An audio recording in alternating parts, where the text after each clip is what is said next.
Okay, I'm Katharina Schleidt from the Austrian Environment Agency. I'm not the facilitator of this group, that would be Sylvain Grellet, but he's not here, and therefore I will be doing a bit of improvisation as I did not write this talk, but I do know the contents, I think. Okay, so what's the definition of the environmental monitoring facility? It's the location and operation of environmental monitoring facilities, but it includes the observation and measurement of emissions, of the state of the environmental media and other ecosystem parameters by or behalf of public authorities. So we spent quite a long time going through this and trying to see what exactly does this mean.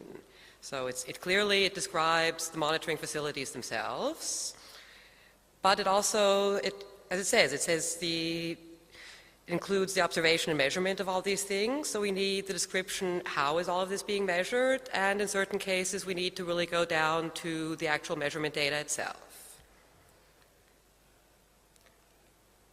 This thing needs a new battery. So what is an EF?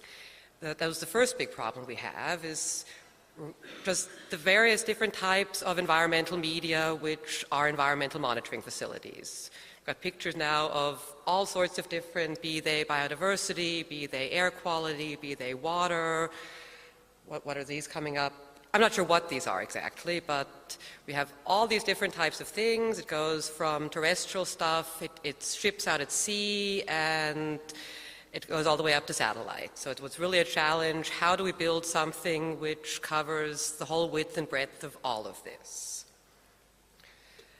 Context of all of this. So we had piles of reference material and use cases. They were all for various specific domains, and we had to go through this and see what's really the essence of all of them, because we couldn't make a specific water facility. We needed a generic facility, but it needs to cover all of these concepts. And so we said it basically breaks down into two major aspects. The one are the monitoring facilities, which could also be collected together within a network, and it includes the various facilities metadata and background information, so not just it's here, it's measuring air quality, but it needs to go down to the point of saying it's measuring ozone concentration, it's using this methodology for this purpose. So that's the facility part. And the other complementary part is then the observations and measurements part. This is where we can then start adding the actual measurement data. So we've already got some prototypes running where you can then provide time series data, axis hourly measurement values.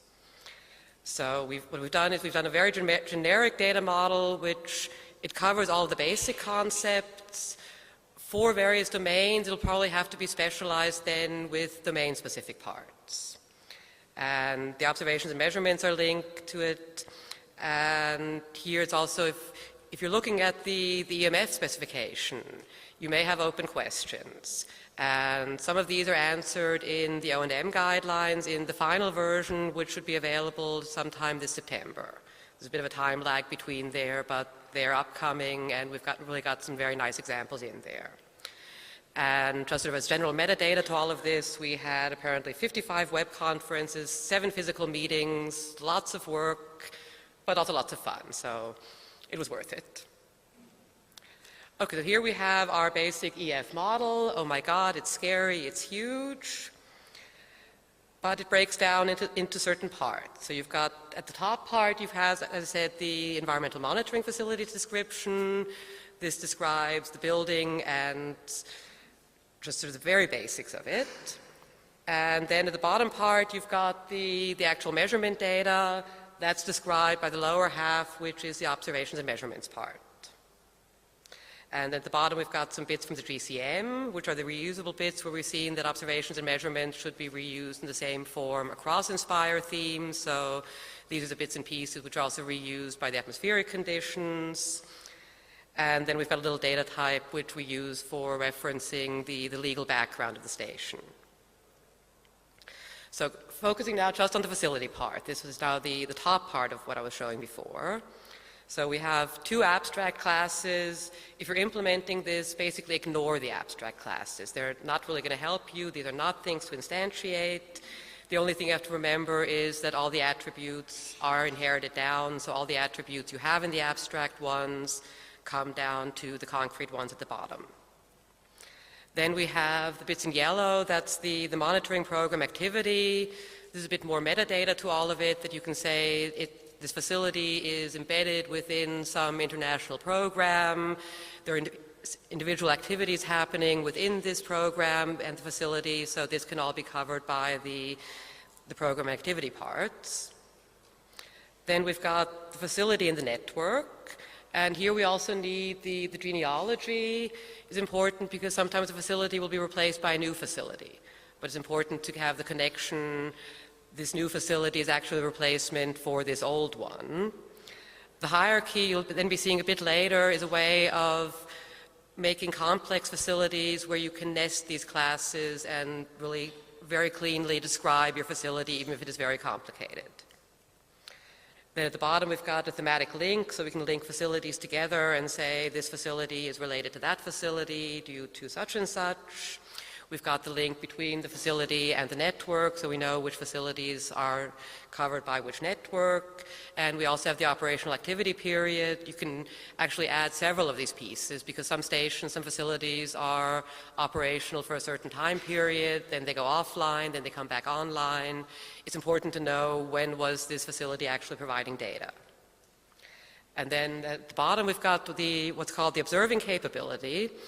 That's a class we've defined which gives you all of the real metadata on how was the observation done. So you have what was actually measured, what's your measurement parameter, you have the methodology for this, and you have the exact location, what was really looked at and measured.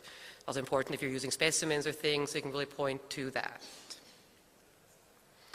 So this is now showing where I was saying the hierarchy, that we've got one class environmental monitoring facility. But to really properly describe an environmental monitoring facility, you may use multiple instances of this. So in this example, the top level is a site. This is a very large facility. Within that site, we have a station, which is the level in between. And on that station, we then have two different sensors linked. So all these different levels of aggregation, of complexity, can still be represented by the same environmental monitoring facilities class. And if you properly nest it, you can do really nice descriptions of it. If you don't want to, it's also possible to do a quick and dirty solution and just do one. This depends on how explicit do you want to be in your description. Okay, so as descriptions again, I don't know my presentation, you can see. So top level, we've got the site, we've got this big valley. In that valley, we've got the station, we've got some hydrological sensors there, and then at the bottom level, we're showing one explicit sensor and describing what can that do. Okay, now we've got the question, how do we link to the various observational stuff? So we've got our facility network things. Right now, we're just showing the abstract classes, but everything here counts for both facilities and for networks. So on the left side, you've got the link going down. Do we have that? Yeah. Okay, there we've got the link to the observations and measurements bit. So the individual facilities can then point to observations, which then contain the actual measurement data which was gained at that station. And the observing capabilities are the parts which again describe the exact metadata of how was this done. And if you look, there's an overlapping area there. And the nice thing is you can set up your facility, you describe all of the metadata, how is this facility measuring, and then the actual measurement, you don't have to republish all of this metadata. You publish your observations, point it again to the same observed property and procedure and feature of interest, and the rest is already covered. So the feature of interest in this case could be the Loire River.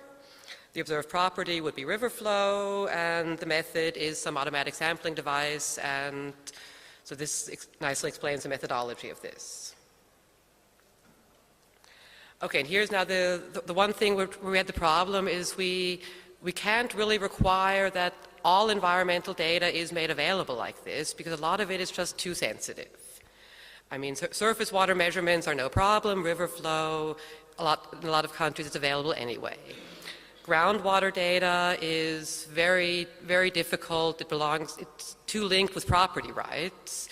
A lot of the groundwater sampling is done at private people's wells, and it's sort of an informal agreement. We're allowed to go and dip there and measure it. if we publish this and publish the fact that their water isn't good, we are not going to measure there again.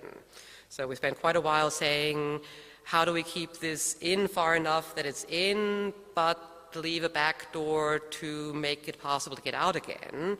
And that's where we said that the provision of the actual measurement data is only really mandatory if it's mandatory in the framework of either some legal reporting obligation or also voluntary data flow.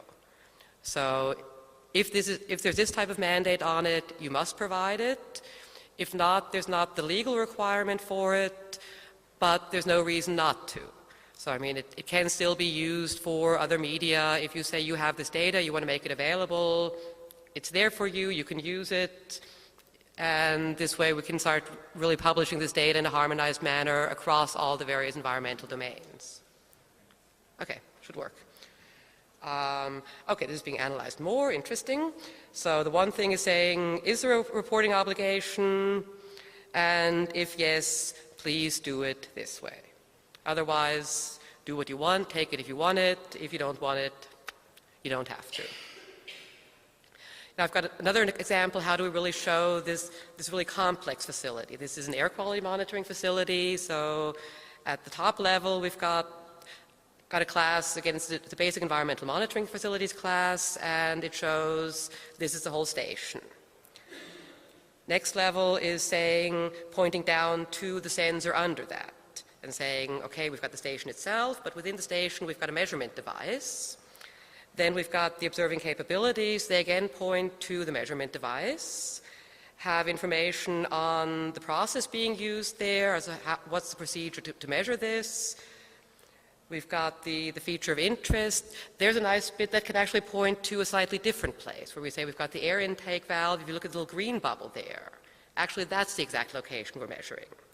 So you can dislocate from your facility the actual point where you're gathering the data on.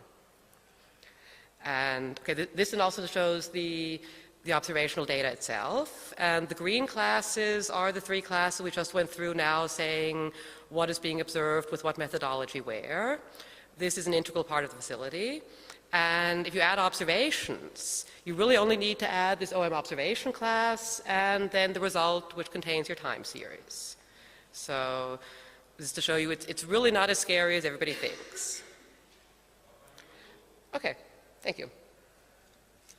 Okay.